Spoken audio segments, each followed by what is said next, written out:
we go. After Party 17, where we talk about... Now, we're only talking about 2 this time, right?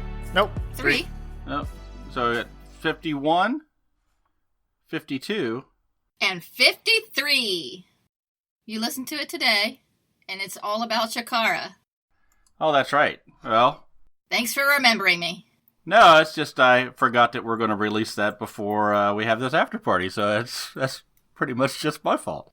Anyway, episode 51, Submersion, is where we're going to start.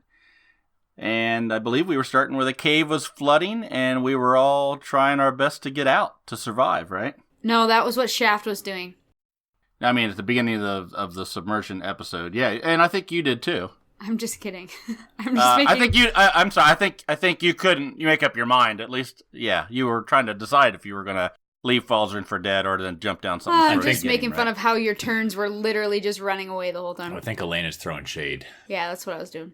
I'll be back for you, Falzarin. I think it was a tactical retreat. That's right. Call it what you want.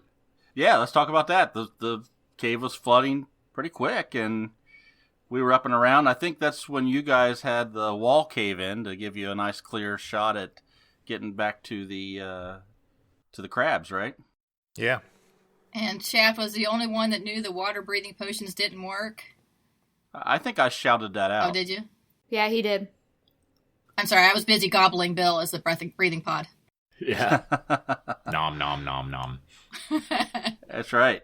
So you want to get into the whole thing about Gozer being the cave-in on Gozer, and then how that all came about? Yeah, I mean, this has been kind of a weird series of episodes, just because, like, the last batch of 3, right, there was no real definitive answer on Gozer's fate, and really there still isn't. I'm not dead yet. So, and also, like, there was one point, I forget what episodes it was between, but there was like a gap of like 3 weeks between when we played. So some of the, our as players, you guys had more time than what it of course seemed in actual play to adjust to what happened. Like, I think right at the cave-in, which was like, what was that, episode 50 or whatever? That's where we took a pause. Yeah, there was a big break between that. There was and then, time like, to shit, digest. What happens? Yeah, exactly.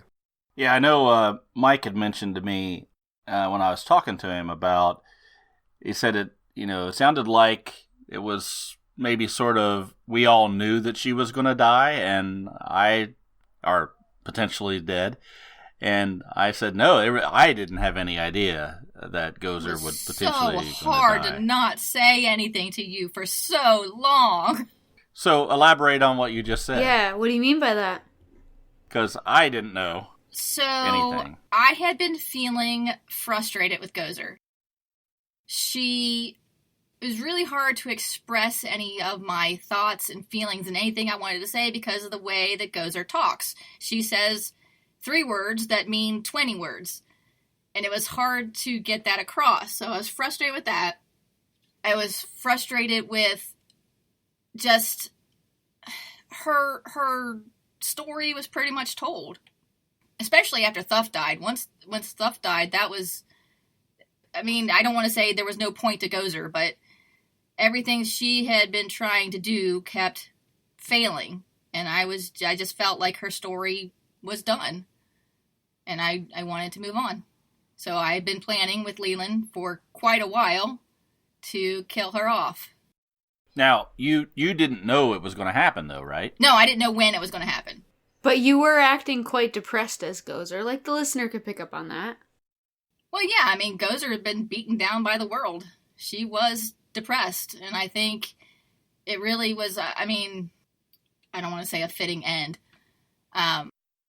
She could have turned it around. She could have came back. She could have contributed to the group more, but Emily was done being Gozer. Did you have, perhaps, like maybe weeks and weeks ago, did you have some alternative plans? I think this has come out a bit when we've been chatting about things that other ways that you thought maybe Gozer could leave the party. Yes. So Gozer and Thuft planned to go take over the mountain where the goblins were, Thuft's Mountain. And Gozer was going to become not only king, but general. Because somehow general is higher than king in that mountain. Okay. All right. So that was Gozer's plan, and then Thuft died. This is one of those things I think happens in D&D games, right? People get they get into a character, maybe they pick something that they thought that would be fun to play, and after they play for a little while, they sort of feel that maybe it's not the thing for them, and they want to change something up. I think the way that you and Leland handled it was great because you didn't know when it was going to happen. You just discussed that it potentially could happen in some way, right? I had an idea of when. I had no idea how.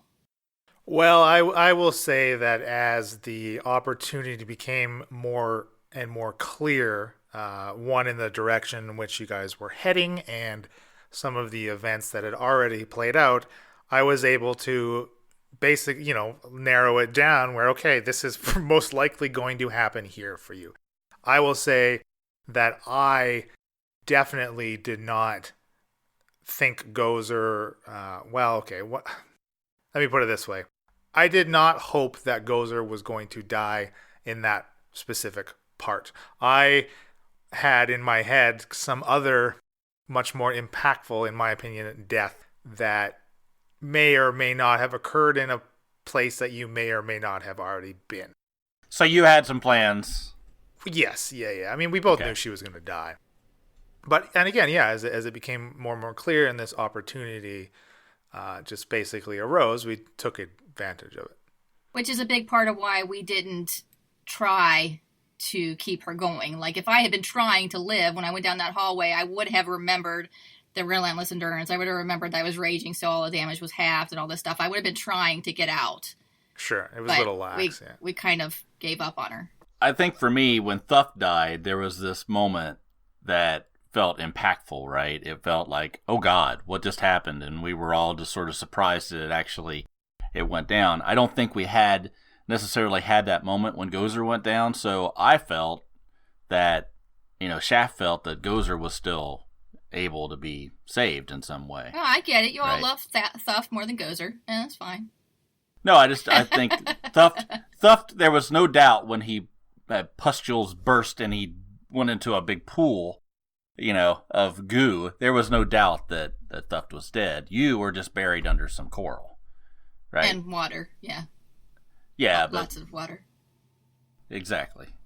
But there was a point where, I think Shaft said, I got to get back to get the crab. Essentially, the water, the potion of water breathing doesn't work. I'm going to die if I don't get back to the crab. Let's get the hell out of here. That's the only chance I could possibly have to either survive myself or possibly save Gozer. That was something Leland and I had talked about, sort of, is how do we make it so that you all don't die along with Gozer. So I was a lot more concerned with you guys than myself. Like, right, how we accidentally kill the whole party or TPK the party because they want to try to say. Well, Falzarin was very close to death. I thought there was a chance. And the large breathing pod was part of that. I mean, it was served as a distraction really for the event, and the way that was implemented was not the planned way I wanted to implement that, right? And also, you could have outright killed Erica, right? Like, it just, a lot of the rolls did not go the way Bill that they didn't needed. use the right amount of dice, basically. I think there was at least 3 separate occasions where somebody rolled a 14 on a hit and her AC was 15. So, there was a few occasions where, like, one more hit had gone through, she would have been done. You said she was so close, and Bill was 2d6 short on his fireball. Right. So it certainly wasn't like it wasn't a case of there's no way they will be able to kill Erica in this instance because I need Gozer to die. Yep. There's no way that we would. Absolutely. That's what I wanted to clear up, because I think it sounded like, at least from his perspective, that we all sort of knew it was coming, and it didn't have that moment. Yeah. And I assured him, hey, I didn't know. I still felt that there was possibility of us getting Gozer, and I don't think it really set in from the podcast until we met Shakara, right? Yeah. Because then you sort of make some moment where you go, Well, Yeah. and like I said, Gozer could still come back, potentially. Yeah. Nobody found a body. Just because Emily's not playing Gozer doesn't mean Gozer is like erased from existence. Exactly. Your character does not need to die before you move on to a new character. Right. If she comes back, I have her necklace for her. So, further on in the episode is when we sort of went around, we were trying to get out, and we come to the moment where Shaft digs through a little hole and goes through the coral, and Brendel gets stuck. I wanted to sort of clear up some of the reasons for what Shaft was thinking. Oh, yeah, like when I called you a prick and I was like, just help him out. So, from Shaft's perspective, there was one of the crabs had coral all over it, right? Maybe not being able to be used. There was only one, and there's only room for 3 people. And you already were in there with Falzarin. So Shaft was making the decision on whether he should get in the crab or Brindle would get into the crab. Luckily, Falzarin was knocked out, so he didn't have to worry about Falzarin, saying Brindle should be the guy. So I had one leg up. I was just thinking at the moment, maybe this is a good place for Brindle to end. If it's between me and Brindle, Brindle's going down. Right? Yeah, there's no way Bren would have taken Shaft over Brendel into that pod, I don't think. I don't know. I haven't thought about it. Brendel's pretty useless. Yeah, he is. I don't think And, like, going forward, she's pretty mad. And, like, helping Falzarin get out, like, Brendel's best friend or whatever, he did nothing. Bryn did it all. Bryn is, like, considering herself the hero, Brendel useless, but then was also like, Shaft, what are you doing? You've done nothing but run away. Just stick your hand out. So from your perspective, I can see how you think that. Yeah. But I also, from Shaft's perspective, he's the only one that was rationally thinking to get the hell out of there, to get to a place where you could breathe, because you can't. If that wall didn't fall down, you guys would be dead. More than likely. We don't know. My potion might be able to work. Yeah, that's true. I mean, the only thing that we know is I yelled out the potion didn't work. Right. So the assumption is drink your potion if you want to see if it works or not, or they're not going to work. From my perspective, none of them worked. I just wanted to get the hell out of there. Yeah. So I think I'm just trying to show the motivations of the characters, that you don't, when you do something in the game, you have this inner thoughts that you're trying to come up with of why you're doing the thing, why your character would do the thing. You don't verbalize those out into a podcast necessarily. Yeah. True. And I think while there wasn't a lot of verbal reaction from any of us, I mean, we were in the heat of battle when Gozer got crushed by all of this coral, but I think I tried to play out Falzarin's actions as showing that, he was not going to leave Gozer behind. And part of that is that Falzarin feels guilty that the only reason any of you are down there is because of his motivations. And so if one of these people that's come along with him gets mortally wounded, or, he's not going to sit by and not try and intervene if he could. So, right. And that's in the character, yeah. Yeah. But what about Brindle? I mean, my question is, Brindle was running just as fast as I was. I think Brindle has a self-preservation. Leland, I mean, you're Brindle. I think Brendel is well aware of his own capabilities, and taking on a giant octopod sucker thingamajigger is not really in his repertoire.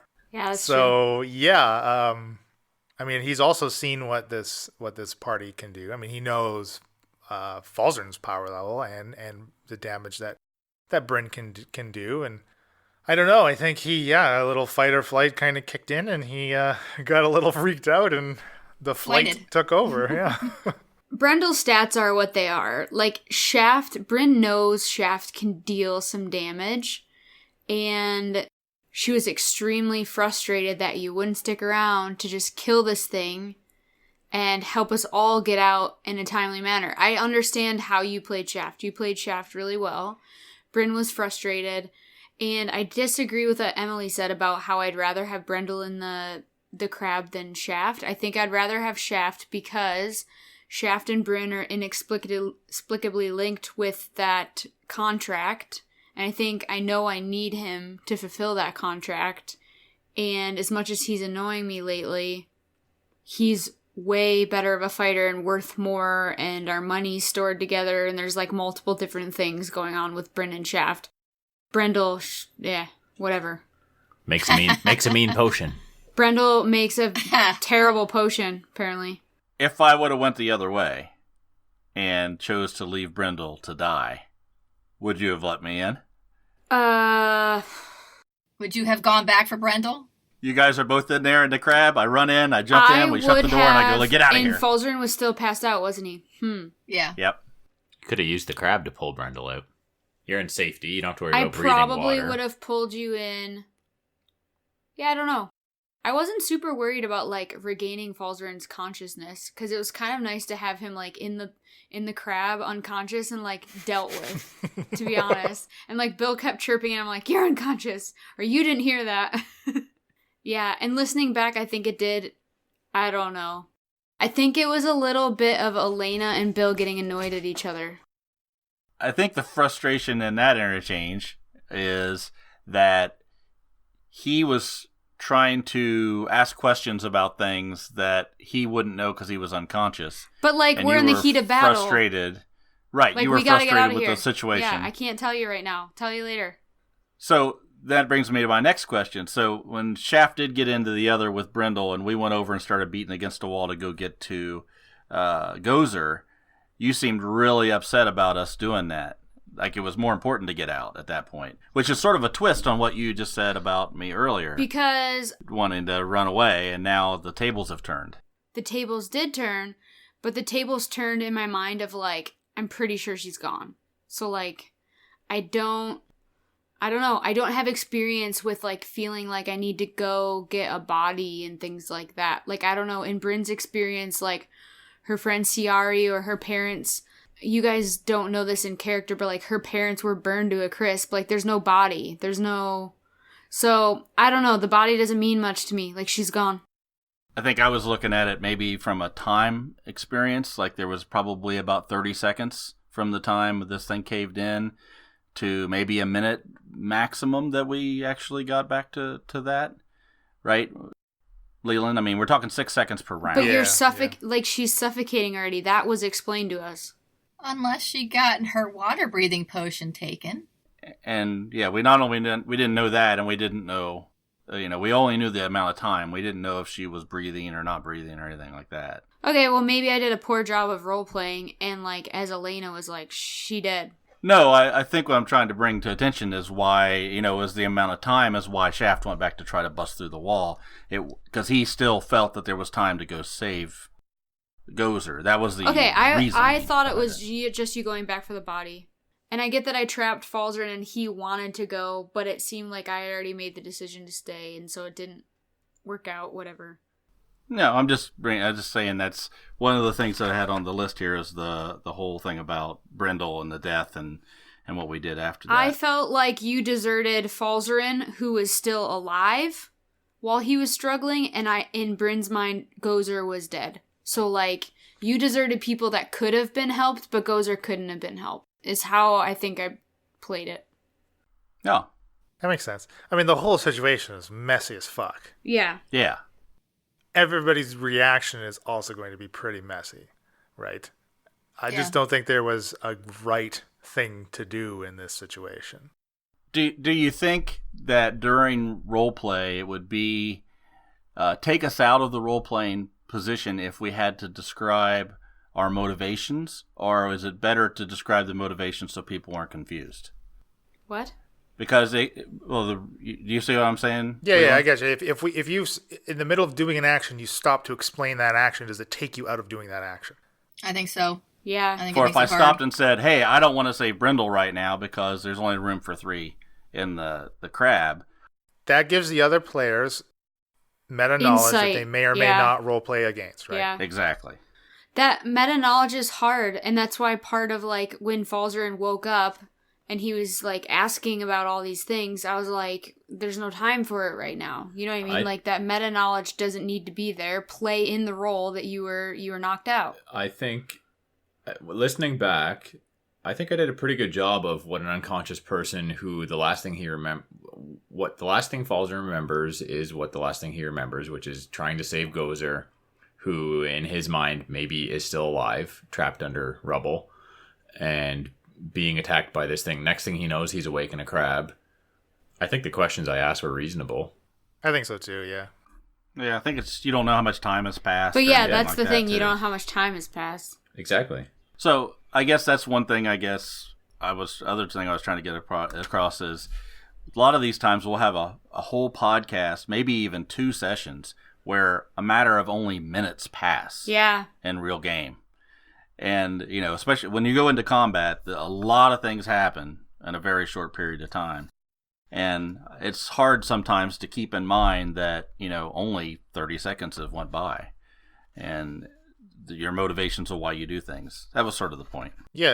And again, the passage of time is the real adversary, right? I mean, again, there was like 3 weeks between Cavern collapse, Gozer out of sight, and then us playing again. Like, that's a lot of time, right? And that's a lot of discussion that the 5 of us have about it. We did talk about it a lot, yeah. Whereas with Thuft died in the middle of that episode, right? So we had another 30 minutes of actual play with us sitting down and still continuing to play to deal with it or whatever, right? Or ignore it as characters because there are so many other things going on, kind of thing, you know. Which is kind of another, even with Thuft dying, like the next batch of episodes were with Adelaide Gardner. So there still isn't the time for the characters themselves to really role play it out or deal with it via role play.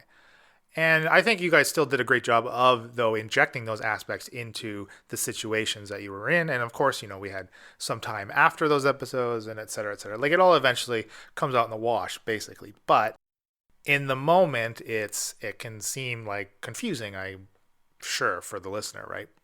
I think that as a collective, we were not as surprised as Thuff. We just weren't. Like, for Emily to have taken over the monster and for us to have left her, like, it wasn't shock and awe like Thuff. Kind of felt set up, I think. Maybe. It did. I don't think I reacted because I knew it was coming, obviously. I helped plan it.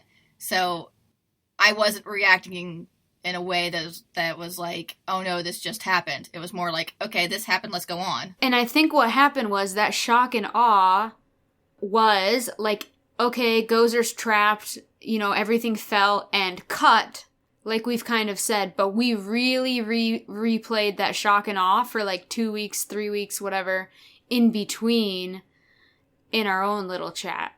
And it wasn't translated to podcast.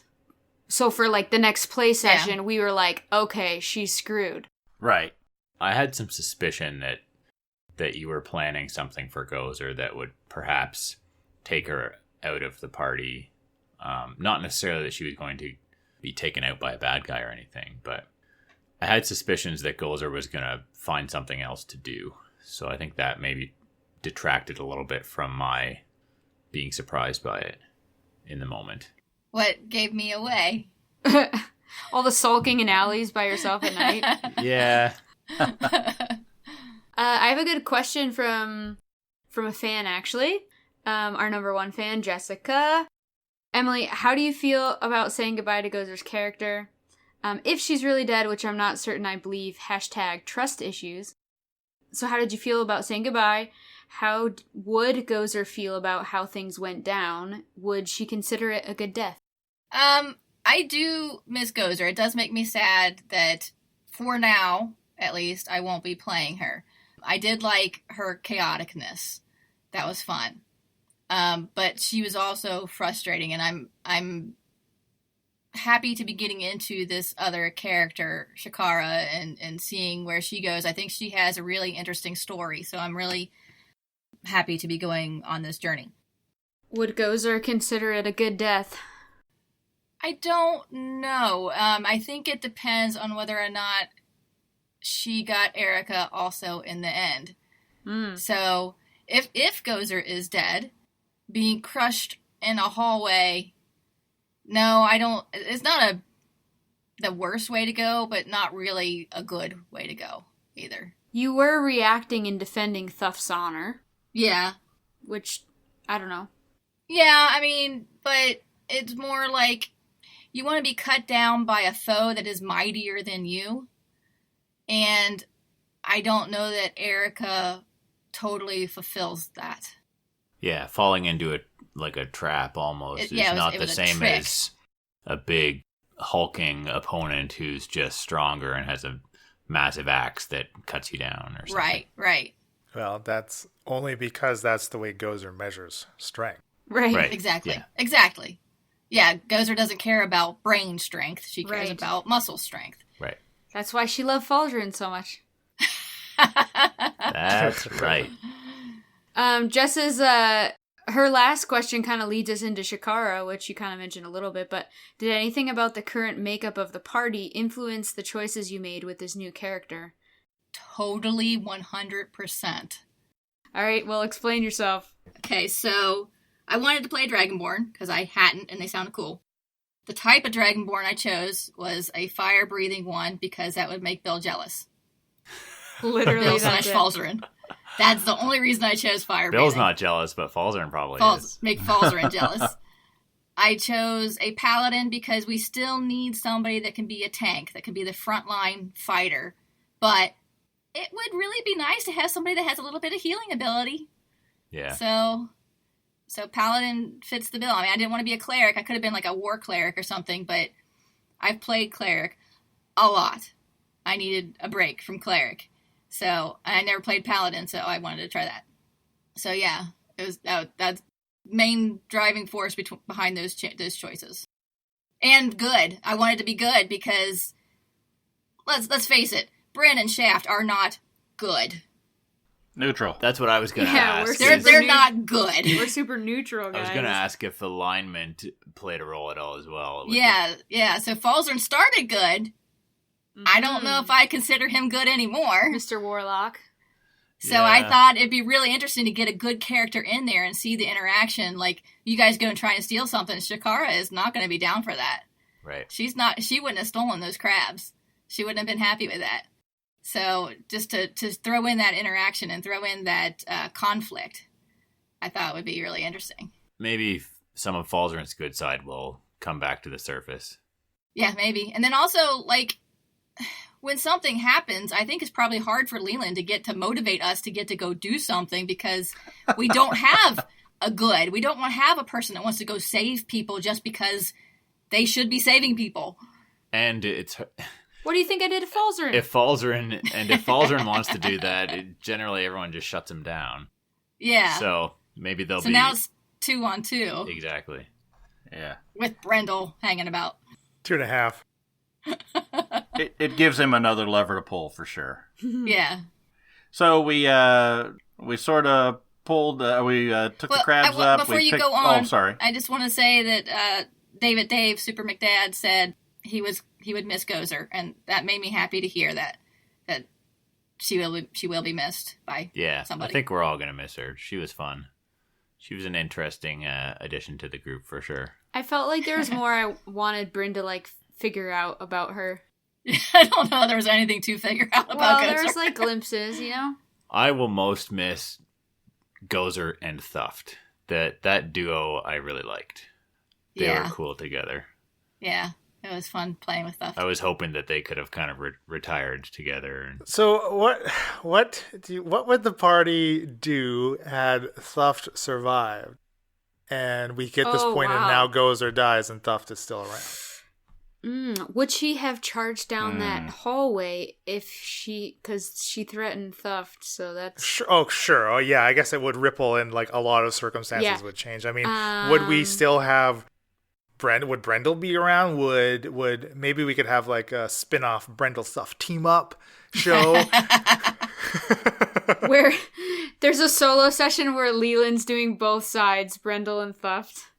But if Gozer died, would Thuft stay, or would he take off on his own and go back to his mountain? if he stayed with us, he'd be used to find traps a lot more than before. I think Thuft This would is- take off. This I is think true. Bryn would remember that she has a friend in the mountain full of treasure, though, and maybe try to, I don't know, remember. Thuft would leave, because I think the only reason Thuft was with Gozer is because it was a stronger leader. Yeah. Right? Goblins tend to go with that. The only reason Thuft was hanging around with us as a group is because of Gozer. He wasn't really impressed or didn't like the rest of us much at all, I don't think. No. No. Speak for But yourselves. though, Brendel was Thuft's wizard. So if Brendel wasn't going to go with Thuft, maybe Thuft would have stuck around because Brendel's his. True. Yeah. I could see that being a motivation that would keep him around. Maybe. Yeah, but Maybe. we're going to Maybe. off Brendel pretty soon anyway, We so. are not. Yeah. Brendel's gotta go. Brendel's got to go. Hashtag Brendel's got to go. Y'all are going to be chewing on fireballs, and there will be no sculpting of areas of safety. That's okay. I'm fire resistant. Oh. She would be. Shakara.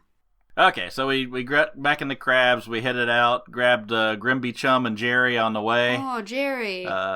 No one Yeah, remembered don't forget his Jerry. name. And we went back, got out before the whole cave collapsed, and came up to the surface to find a dragonborn, which we've already spoke about quite a bit. Yeah, we just Out, spent 30 minutes talking about the first of 3 Yeah. episodes. Yeah. Oh, shoot. But we finally did make it over to the shore, got out, and had a quick discussion about some of the things that went down. You got the necklace, and we decided we were going to, at least I think we all decided that collectively that we found these crabs, and we didn't know how to drive them, didn't know anything about them. That was the story you told Shakara, yeah. Right. And because I think there was really no other way out of that, right? Yeah. You don't think you could have got away with keeping them? I don't know what we would do with them. They're very heavy, and we don't have Gozer anymore, so... There are I mean, still underwater tasks at hand. Nope. I thought about that too. You could always go back and get them, and then go down the river or whatever in those fine pieces of machinery. Yep. With 200 hit points, right? Um, Not anymore. Unless you yeah. mended them. They're a They little didn't, damaged. they didn't get too hard. They Not didn't get too hit too bad, hard. I don't not think too bad. ours even got hit. No, I don't think so. Just the one took the most damage from the coral that collapsed on it. Yeah, okay. So, I mean, that's still potentially up there. But I think if they found out we stole it, it would go a lot worse. Yeah, I have a feeling that Shakara being like the outsider and quickly identified as good, there might be a lot of little steely, sneaky tasks that Shaft and Bryn and Falzarin might, discuss without her present. You're gonna have to Privately. get sneakier. Yeah. Because I also don't care. I'd probably... But you know what I mean. The first thing we saw was her shoot fire from her mouth, right? Yeah. She didn't So, seem all that good at first. She's not somebody to be trifled with. I mean, I think the best thing was to just pretend like, hey, look what we found. We're going to head back to town. I think Grimby was actually the one that we decided was going to give the information, right? Yeah, that's right. Okay, and Jerry. Okay, so that wraps up 51. Then we went to 52, a strong ale and a good heart. Aw, strong ale. Was that like a intended? Stronghold. Yeah. It wasn't, but I yes, thought it was. Yes, it was. Good job, Leland. Stronghold, strong ale. Come on, just pretend. And very obviously, Bonacor couldn't be here to join us, even though he wanted to for the after party. But Yeah, so I had a great time with Bonacor. I thought he did a fantastic job overall. And we went in and met Mr. Rugar Alebender with his amazing beer wagon. And I guess since he's not here, Leland, can you fill us in on some of the background and things that you guys talked about prior to him coming on the show? just that we basically stereotyped our guest as a dwarven brewmaster. Well, because Steven's very big into beers and different Right, types of beers. and he is a knows very lot about short them. man. Yes. Very short man. He's not- Oh, I did not feel that when He's I met not him. very short. He's short. So the wagon, yeah, the wagon was my idea. I had kind of had this idea, and he was fully on board. He'd like leaned right into it. And when I was messaging him back and forth, he was like, "Okay, give me. I need these deets, these, like this, what's this, and this." Like ask all these questions so he could get really into it and like build this character for himself, which was awesome. Did he at any point think we would attack him? I think all of our other guests have thought that at some point. I don't know if we We considered only have it. attacked one. Yes, but we've considered attacking all of them. Cauldron Yes. has not considered attacking Whatever. probably any of them. Whatever. I thought it was a hard position for him to be put in because we had just played out leaving Gozer. And it was like, hey, special guest, distract us, entertain us. Yeah, but also, I mean, that's a good way to Lighten the blow. Yeah, I mean, have a little wake. Yeah, exactly. Have some Get a drinks little in memory drunk. of your friend, or I think it's fitting. Did anyone think it would end with Bonacore singing an No. Irish pub song? That was That awesome. was amazing. I mean, it's now tradition that a song gets sung when someone dies. Yeah, that's true. True. You got out of that, Leyland. Thankfully. Because Emily was like messaging me. She's like, when Gozer's gone, I Didn't you expect sing you to sing a as song. Brendel in the after party or something? Yeah, for Thufty. Yeah. Oh, Thufty boy. Yeah. That's right. It's hard. I mean, we get ahead with the NPCs usually weeks in advance, and we never know where we're going to be in the storyline when that's going to fit in. And I think that just sort of worked out that way. Yeah. I think it went over pretty well. So we did learn some great information from Rugar, that his father went missing some 20 years ago in search of the snow bloom, the six-pointed flower, which looks a lot like the six-pointed star. Rugar drew it out on a piece of paper to show us what it was. So this is in the Vorgorod Mountains, which, I'm pretty familiar with, and I believe Shakara is even somewhat from the area, but not in the mountains, right? Yeah, Chikara's not been in the mountains. Altenshik is at the base of the mountain, though, correct? Sorta. Okay, I'm just trying to give the listeners an idea, but... Altenshik is to the east of the mountains, and Shakara is actually from a village that's north of Altenshik. Okay. So, but she still hasn't gone, because, again, she's 15, and she's just now setting off on her own for the first time. She just hasn't gone that way. She's been up and down the coast all the way down to Port Randus, and she's only been out for 3 months. She hasn't made it far. So we learned that the snow bloom could be brewed into ale that could give permanent statistical bonuses, or however you want to say it, could boost your stats. So we've been we're going to be finding some of those flowers is the idea. Take them down to Drakal, where we can give them to Rugar Airbender's family, and potentially make some hellacious coin, which I know has not been agreed to. But yeah, what I was the thought amount? it was a perfect opportunity to see if Stephen was going to set a price, or if Leland was going to contradict whatever price. I was interested if he was going to give you a figure too, because I wasn't going to interrupt. Stephen was too gracious and kind. 1 million gold pieces? Yeah, just because he tells you a total doesn't mean that's what you're going to get. No, absolutely. Now, I would make the argument that something that it's almost like a potion, right? I mean, it is a potion, and giving somebody a stat bonus permanently would be a pretty significant potion, legendary item, I would almost say, Absolutely. which would be worth a lot. So, I think Shaft sort of, not only was he just trying to be Shaft, but I think it's a very valuable thing. So, yeah, it should come at a high price. After that, we went into Pisces to the Jack Deal, drank some more beer, had a good time. We had some singing. And then we had the moment for Gozer's eulogy to sort of have a send off, and that was about it for the episode 52. Anybody want to say anything else about any of that? Shaft is not going to feel good in the morning. What I liked about 52 was that Shakara was able to get a bit of highlight. That her this newcomer wasn't lost in the sphere of this NPC guest, and I think Steven did a very gracious job of not imposing his own presence upon some of the party's role play just because he's here.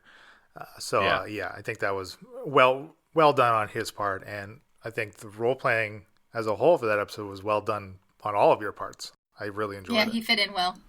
I think so too. Yeah, let's have him on every time. He said he'd come back. So maybe after we find the flower. That wouldn't be hard to schedule at all. I wouldn't mind stat buffs all the time. Yeah, right? Well, I've got a little satchel of ale left. Yeah. Whatever. Yeah, yeah, so we does took a little Shakara. bit. Mm-hmm. It's got to remember that I have it and what it does. Any theories about the 6-pointed flower and the Ooh. the on top of the dam and down, I believe, on top of Erica's Portal. First, Leland, will you describe what the tattoo on the foreheads looks like again?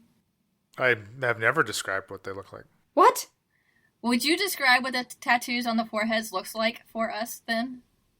We've seen it. We've seen it up close. Yeah. Yeah, you've seen a number of variations of them, yes. Oh, I thought they all looked the same. No, It's not the 6-pointed star. No. He did clear that. It's more like a sigil kind of thing. I don't know. I never really thought of their what exactly they look like, but it's more like almost like as if it's like a character from some type of Ancient like language. an Asian writing or something. Like that kind of thing. Like it's like a glyph maybe, like some type of small symbol. But yeah, you've seen, I think to this point, at least 3, maybe 4 different variations of a similar looking symbol. Are there 6 variations? Dun dun dun. You haven't seen 6 variations. I think there's definitely a connection with this 6-pointed flower and all of the symbols we've seen that look similar to it. I have no idea what the connection might be. I don't know, because the tattoos go with the bugs, and the 6-pointed flower so far goes with Erica. I don't know that the bugs and Erica have anything to do with each other. And maybe the dam, though. I feel like there's got to be some sort of... The dam's got to be tied to it as well, because it's the same symbol, or at least it seems like it's the same symbol. Well, yeah, I mean, Erica could have done that, or had it done. Yeah, and I don't know why Erica would have the dam made, other than it has something to do with the water and this black ooze stuff in the water. And the wagons and the bugs, I don't know. Something has made me recently just think that, like, you know how Falzarin keeps saying there's 3 sisters? Mm-hmm. My mind jumps to, like, okay, so 3 sisters are, like, 3 out of 6 powerful beings in this, like, he says there's 3 in a coven, but maybe there's, like, 6. Maybe there's, like, 6 of them, and they're all, like, there's 6 bad guys, maybe. I don't know.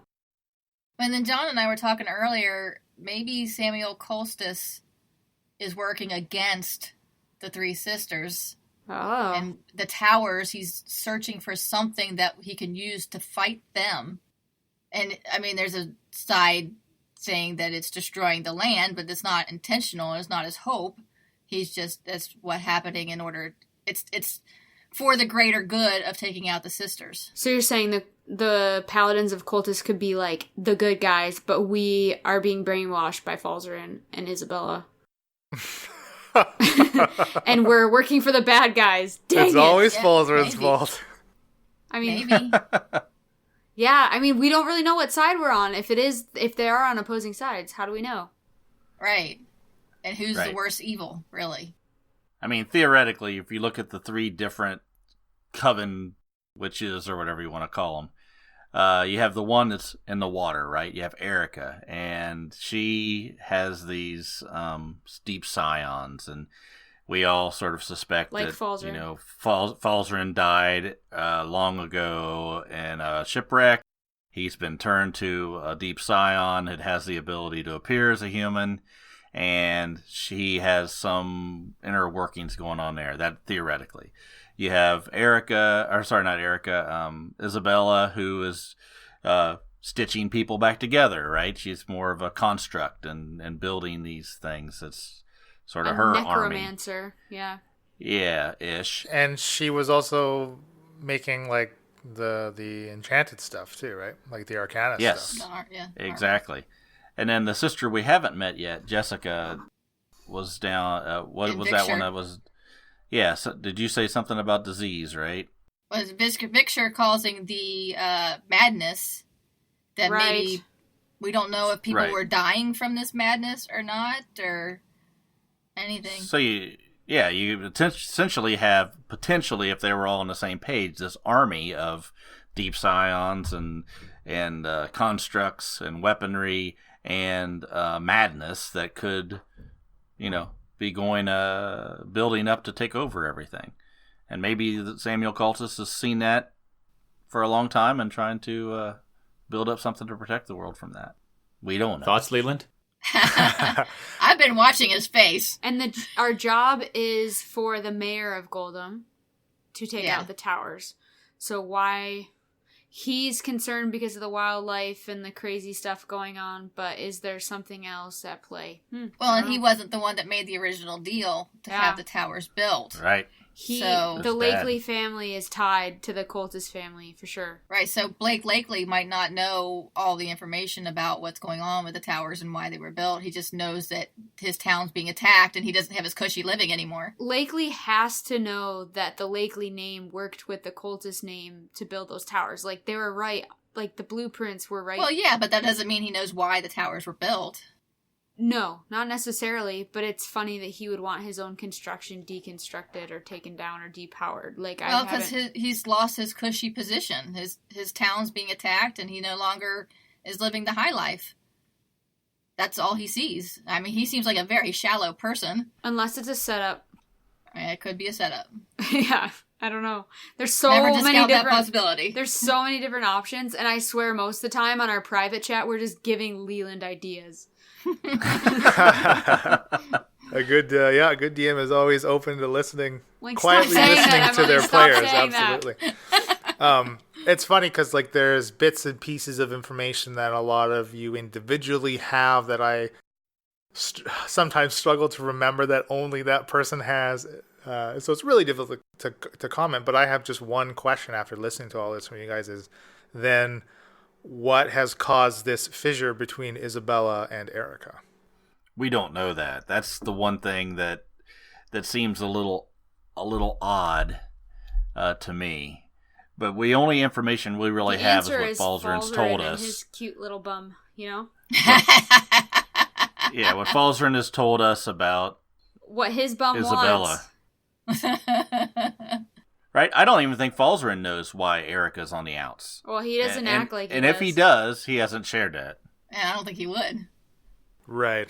Yeah. I mean, he certainly. always says he's sharing everything, but I don't know. Falzarin has had his not fair sharing share anything. of private conversations with Isabella. That is certainly not in question. And I don't know what would come between Isabella and Erica other than this cute little wizard that wants a place at the table, you know? I don't know.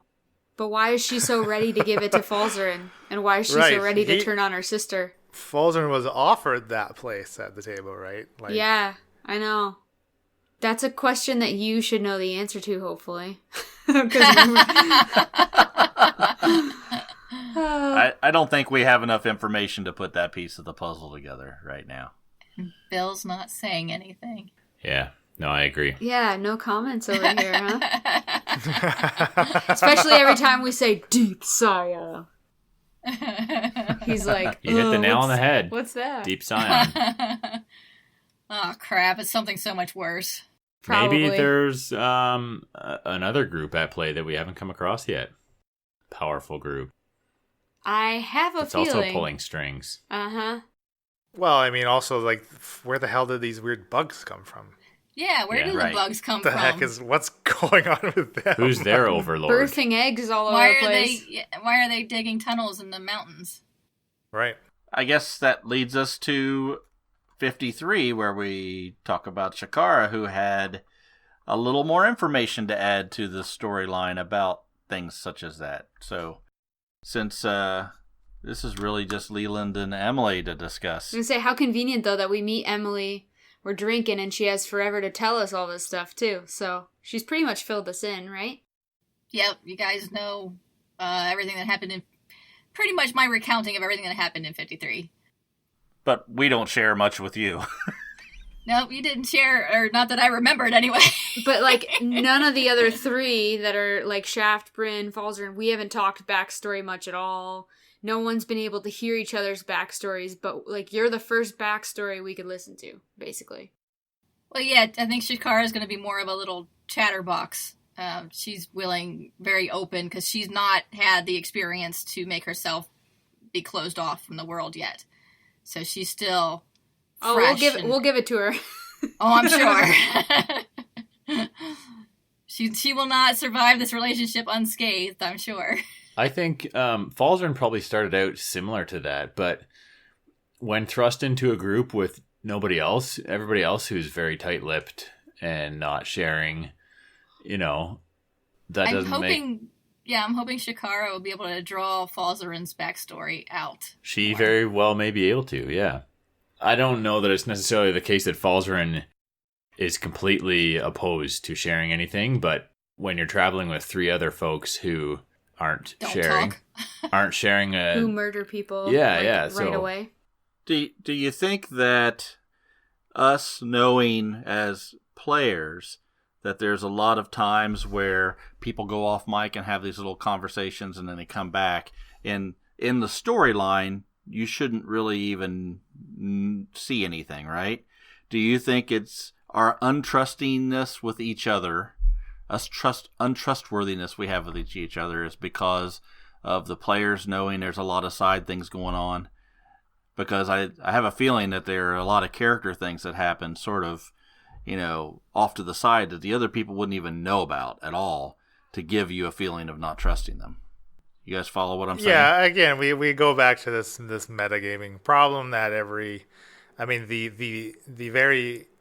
the subtraction of information is still an addition of metagaming information, right? Like, yeah, not knowing knowing you don't know something, you still know something. I mean, that's right. How the hell do you get around that, right? Like, it's impossible. I don't know. I'm frustrated with it from time to time because I feel like we get our characters. There's things that we say in our character voices, and I think, oh wait, you really wouldn't think that, or you wouldn't have the information to know that. Like, we really get on Falzarin a lot about, I did the same thing when he cast Eldritch Blast. My argument was my character knew that. Right. What that spell was and things. But if we didn't, there would have been no reason for us to ever question that it wasn't a wizard spell. Yeah. So those are really hard things to keep in mind. I mean, and that was, it. When that was happening, that decision, that was a conversation that Bill and I had, and I came to basically the same consensus. And yes, Shaft's background particularly gives him more knowledge than what the rest of the party would have, but you're completely right. I mean, none of you are wizards. How would you know the difference between a wizard spell and something that only a warlock has access to? So I would argue that our party should be, even though we know each other has things going on the side or have a reason to not trust each other, inherently we've been together, a month now maybe in game? Yeah, barely. And I would still argue that we probably still have each other's backs in general. Yeah. Yeah. I think more than we used to, yeah. Yeah, I think I think we all would, push come to shove, look out for each other. And I mean, we've kind of borne that out in gameplay. But for whatever reason, we're still not sharing a lot with each other. And I think that partly comes down to character personalities.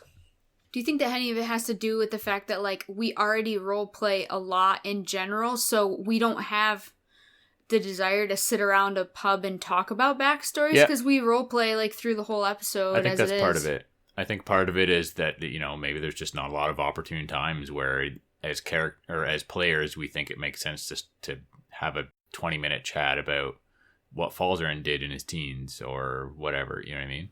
We'd rather spend an hour about deciding what to do, you know? Well, yeah, right. If that's the case, then it needs to be made clear that it's not a matter of that particular bit of information is being withheld from the rest of the party by your character, but that, yeah, my character would inform you of this stuff, but we're not going to sit around here and subject everybody listening to listen to a recounting of it, right? So that distinction needs to be made sometimes. And I mean, we just recorded a little bit before this. There were quite a few sections where we had some people on mic and many people off. And, you know, some of that information, well, obviously all of that information, it was not shared in that gameplay that we had, obviously. But again, is it like, other than that instance, it's hard to discern sometimes whether or not it is that the character withholding the information purposefully, or if it's like, well, okay, we've stopped, and if we don't play again for another 3 weeks, that information gets shunted to the side just because of the gap of play, right? Sometimes that happens. Right. I mean, it's the same thing, even you guys recounting some of your theories, like, I mean, I know there are little tidbits of information that are not being brought up that may shed more light, but like, should I bring those up? Probably not. Right. Yeah, exactly. I'm not trying to lead you in any direction. Right. Obviously. Yeah. Yeah, I think it's the decision making of what to do next based on what we know.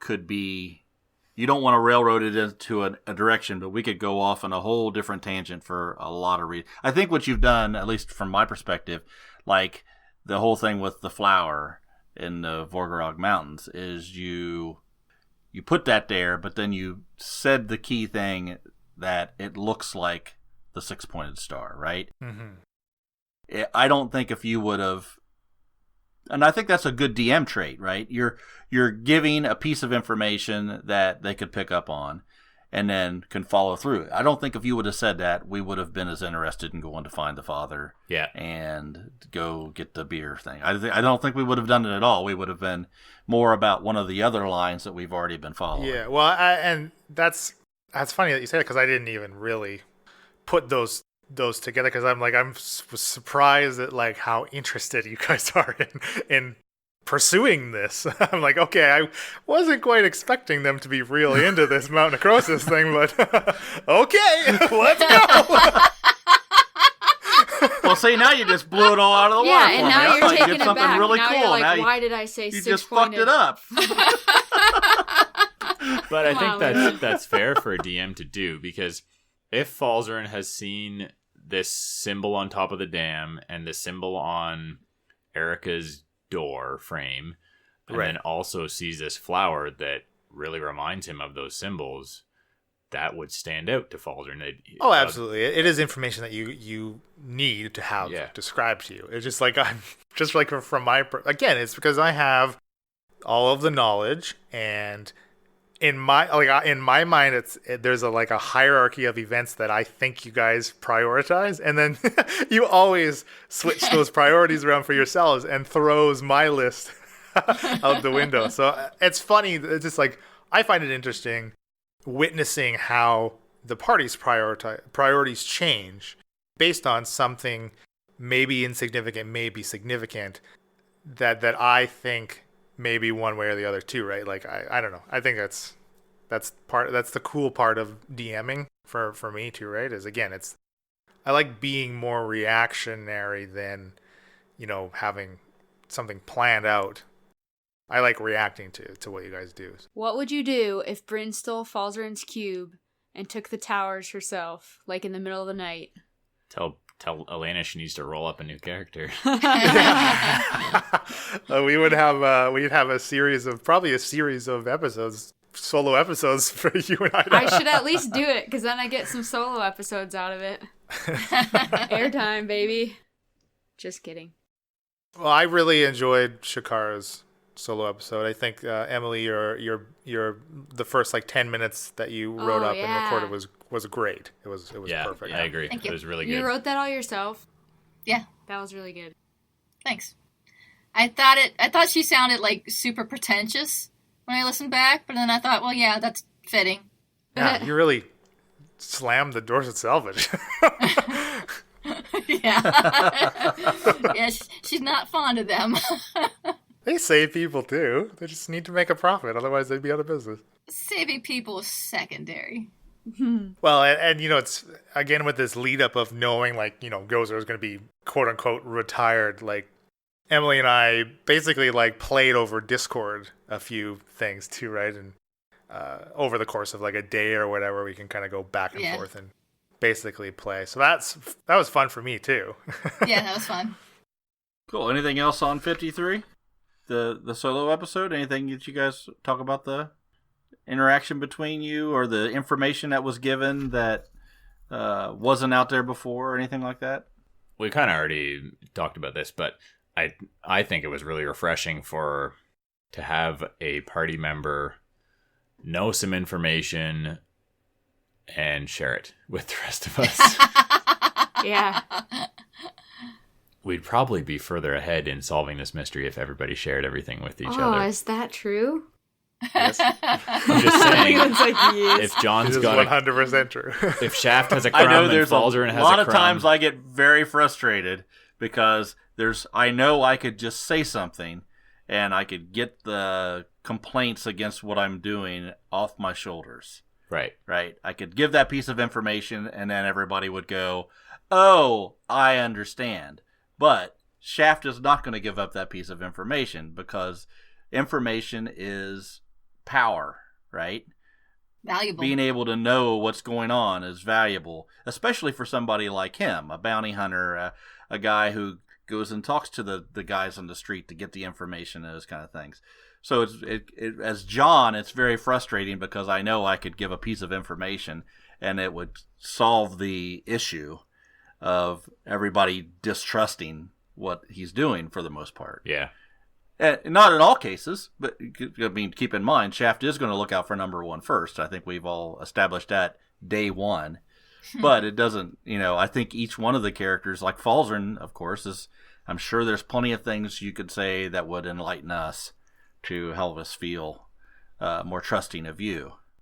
Same with Bryn. The funny thing Bryn is, has a lot of back information. if Bryn was to I don't know if there's much Bryn needs to open up about, but if Bryn could only, in my mind, if Bryn could only get all the information, she could maybe figure out the puzzle. And so Bryn's like, to get the information though, instead of just asking, she'd rather sneak around and probably like figure it out herself. And then none of you know that I got the information because you didn't tell me I got, you know what I mean? That's what Bryn... Right, so I think It's weird. our little pieces of the puzzle that we're not sharing with each other, it's almost went from just keeping them as secrets for ourselves to almost being, I don't want to say vindictive, but more we're not sharing for the farther along we go, the less we share with each other. It seems like we're getting farther apart from a sharing standpoint than it is growing closer. I think as a group to protect each other, we all know we need each other's pieces of the puzzle, so we're going to help each other. But as far as actually helping us all put the pieces together, we're not doing that for our own reasons. Maybe Shakara will change that for us, though. That's what I'm thinking. In comes Shakara to save the day. She could be that person everybody confides in, and then she's the one that puts the whole puzzle together. Yeah. I Maybe. just remembered I had a question. My own question. Oh. Yeah. Does anyone want to give Bryn inspiration for saving Falzarin out of the mouth of the AirPod? That's a good question. I mean, How Falzarin, many inspirations are we in right now? Hint, hint. I just really like fishing for inspiration. So we've given out inspiration twice out of a total of 5. But, I mean, giving it to Bryn is good, because in a clutch moment, it gives her advantage, which gives her the sneak attack and all this stuff. So, like, it's pretty good person We're to not give. going to min-max inspiration. Okay. We're going to give out inspiration because it's worthy I just, of being doled on out. mic, I have to ask, anyone want to give me inspiration? Well, the way I look at this, and obviously it's not my decision, as per the I system. don't deserve it. Fine. But I look at that akin to Gozer jumping off the cliff. I think that situation is very similar. Okay. You did something stupid for a purpose. Yeah. Leland, I think you've always come to look at inspiration from more so from a standpoint of like really impressive role play, or rather than something cool we do in battle. Is that accurate? It can be bad too, though. Yes, and I think that was the idea behind that rule, because, I mean, how do you award somebody for performing something that is specific to their class? Like, they're supposed to be good at doing the stuff that they do. Right. Like, when you cast a particular spell, it has a good battlefield control effect. Yes, that was a great use of your spell, but, like, you're supposed to know what the spell does and be able to use it effectively. Yeah. So, I don't know. That's a tough line, and thankfully, it's not on my shoulders anymore, so... I think it's one of those things where we'll all know when it happens. All right. Right? I think we'll all go, yeah, that deserves that. I think it'll just click. I'm tempted because of nepotism and because it was my butt who got saved, but He almost died. I did. Yeah. And I feel like I was inspired, but it's fine. It's cool. It was an inspiring feat. Bryn, I mean, I'm the humblest person I know. but I will say that Emily has come closer to killing a party member than I have. Hey, wait a second. Whose idea was it for me to bite Falzarin with the breath breathing pod? What is it going to It do? wasn't It's got my him in its idea. arm. Of course it's I going to got bite. an urgent message through Discord. Bite him now. Bite him now. that's awesome. Yeah. Bite him you Following did. orders. Swallowed him whole. And then was immediately very worried. Yeah. Cute buns and all. Well, you know what's funny is if you had landed one of those bites earlier and swallowed him earlier, he probably would have had less damage on him. And might have actually been like survived So being now swallowed. you're blaming me again. Yeah, it's your fault. I didn't She was control blamed it. back It was on a me. lot of acid damage, though. Yeah. It was. Yeah. It was a lot of. It was a static like 12 acid damage. Yeah, that stings. I like how Falzarin got revived and then out again. Yeah. Yeah, this was a good series of 3. Yeah, I think so. Anybody, anything else? Any other questions or This anything? is the part where someone randomly jumps in and starts signing off, and I had- we don't know what's going on. Did you have any more questions? I didn't have any. No, I didn't have. I didn't have any more. Oh no. All right. Well, let's wrap it up. Perhaps the first time ever we're going to do this. We're gonna all say our names at the same time. No, Okay. we're going to do this successfully on the first try. Oh, Oh How? my goodness. All right. let's. It starts with me, right? No. Yeah. Starts with Leland. Oh. No, wait. No, Leland ends No, Leland it. always in. Wow. What the heck? All right, I'm Shaft and John. I've been Emily, and I am now Shakara. I've been Bill, and I'm still Falzarin. I'm Elena, and you're about to hear me as Pam. And I'm Leland Steele. Jacques. Jacques Lebleu. Happy adventuring. Yeah. Oh, yeah. Happy adventuring. Oh, boy. Oh, jeez. And that's our show. Our intro and outro music was created by Josh Jarvis. For your own musical inquiries, contact jamesmercymusic@gmail.com. All other music and ambient noise is courtesy of tabletopaudio.com. The Encouragement Party is sponsored by Critical Hit Design. Visit criticalhitdesign.com for all of your graphic design needs. You can find more info on the characters and world at encourageableparty.com. Enjoying the show? Have any questions or rules corrections? Email us. contact@encourageableparty.com or reach out on social media. The Encourageable Party on Facebook and Instagram, at IncorrigiblePar on Twitter, using the hashtag AfterPartyIP for a shout-out during our behind-the-screen after-party episodes that drop every 4th release. Happy adventuring! So here's a good thing. Let's discuss exactly how we're going to do it. That way we can knock it out of the park. And Leland can edit this part out. He can edit it out. He won't edit can. it out. But he So can. John, Emily, Bill, Elena, Leland. Leland. All right, we got So this, guys. crazy. We got this.